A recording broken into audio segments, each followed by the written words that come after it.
Nüüd uurime järele, kuidas valmib üks kodumaine tugitool.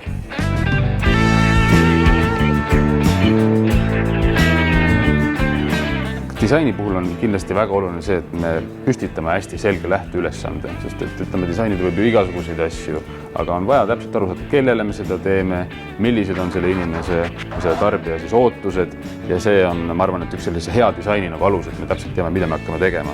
Ja loomulikult, kui me oleme nagu selle lähteülesande enda jaoks läbi mõelnud, siis on hästi oluline hakata selle lõbusa fun osaga pihta ja kindlasti selleks on, mis alati kõigile huvi pakub, et see on kavandite tegemine. Võib tunduda, et kogu see disain ongi ainult nagu nende kavandite tegemine ja erinevate visandite tegemine ja see on nagu tõesti see nagu väga lõbus pool sellest. Põhimõtteliselt, kui need kavandid on olemas, siis tuleb hakata seda asja kuidagi konstrueerima. Joonistame. See ongi tegelikult see eeldus, et miks me neid prototüüpe nii palju teeme, ongi see, et me joonistame valmis, proovime, teeme katse, siis istume ja siis tunnetame, kas on päriselt niisugune, nagu me tahtsime. Kui ei ole, siis tulebki tagasi uuesti joonistama. Teeme natuke kumerust juurde, et toetaks rohkem selga. Kõik sellised väiksed nüansid tuleb läbi mõelda otsast lõpuni.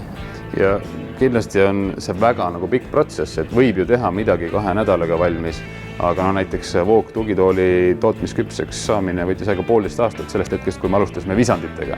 Siis üks nendest prototüübi etappidest ongi siis selle tehniliste detailide tegemine, et see on nüüd Voog tugitooli metallraam, millele valatakse siis omakorda poroloon ümber, nii et ta jääb selline ühtne soliidne tükk.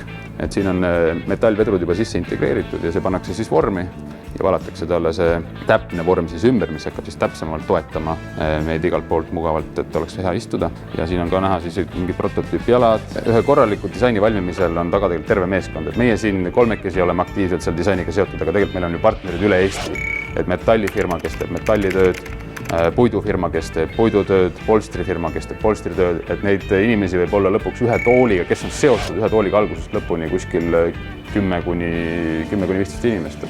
Värvitoonidega on selles mõttes väga hästi, et kuna meil on kõik tooted on nii-öelda made to order ehk me valmistame spetsiaalselt siis kliendi soovidele, siis sisuliselt on meil täna umbes 40 erinevat kangast ja igal kangal umbes 20 erinevat tooni, et siin üle 1000 värvitooni tuleb kokku ära.